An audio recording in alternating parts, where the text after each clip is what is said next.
নেতৃত্ব কমিটি আমাদের পক্ষে না থাকায় এই অবস্থা হয়েছে। তারপরেও তো আমরা ছাত্র দলের যেসব প্রোগ্রাম করেছি সেখানে হাজার হাজার সাধারণ ছাত্র উপস্থিত হয়েছে।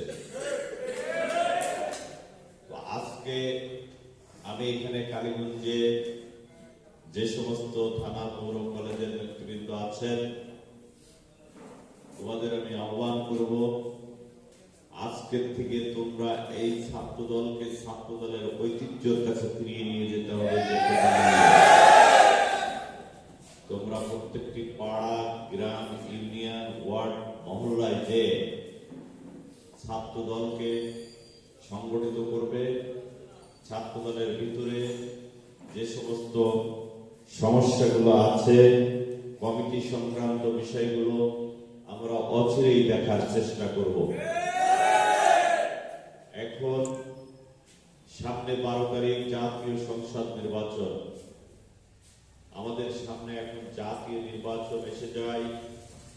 আমাদের কাছে এখন সর্বাধিক গুরুত্বপূর্ণ ধানের শীষকে জয়যুক্ত করে বিএনপিকে রাষ্ট্র পরিচালনার দায়িত্বে নিয়ে আসা। তো আমি ছাত্র দলের সকল নেতৃবৃন্দের প্রতি আহ্বান জানাবো, আর মাত্র 15 দিন সময় আছে। এই 15 দিন সময় আমরা কেউ অবহেলায় না কাটিয়ে সকলে মিলে আমাদের প্রার্থী এবং প্রতীককে জয়যুক্ত করার জন্য সচেষ্ট হব, এই প্রত্যাশা আমি তোমাদের কাছে রাখছি। একই সাথে তোমরা যে প্রশিক্ষণ পেয়েছ, এই প্রশিক্ষণের আলোকে নিজেরা আরো এর থেকে অধিক জ্ঞান অর্জন করে সাধারণ মানুষের কাছে এই বিষয়ে তোমরা নিয়ে যাবা, সাধারণ মানুষকে বুঝাবা, যাতে তারা কোনো বিভ্রান্তি না পড়ে ধানের শীষে ভোট দেয়।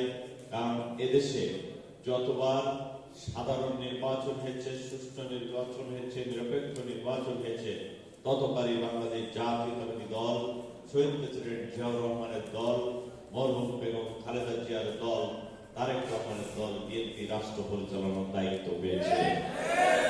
আমরা বিশ্বাস করি যে আগামী দিনেও আগামী নির্বাচনে ইনশাআল্লাহ বিএনপি রাষ্ট্র পরিচালনার দায়িত্ব পাবে এবং সরকার গঠন করবে।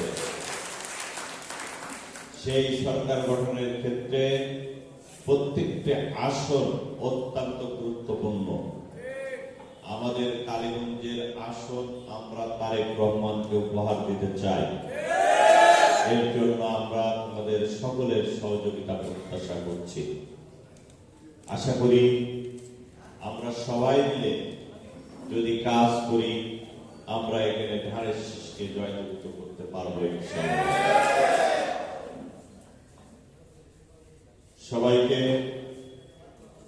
ছাত্র দলের পতাকা তলে সংগঠিত হওয়ার আহ্বান জানিয়ে এবং আজ বিকাল 3টায় মোবারক আলী স্কুল মাঠে আমাদের একটি মত বিনিময় সভা আছে। সেখানে আমাদের সাবেক অ্যাটর্নি জেনারেল অ্যাডভোকেট আসাদুজ্জামান, জেলা বিএনপির সভাপতি অ্যাডভোকেট এম এ মজিদ, সাধারণ সম্পাদক জাহিদুজ্জামান মনা সহ জেলা নেতৃবৃন্দ থাকবে। আমি তোমাদের সকলের দাওয়াত করছি, তোমরা সকলেই সেখানে উপস্থিত হলে আমি খুশি হব। আগামীকাল ভূষণ স্কুল মাঠে ঐতিহাসিক জনসভা হবে।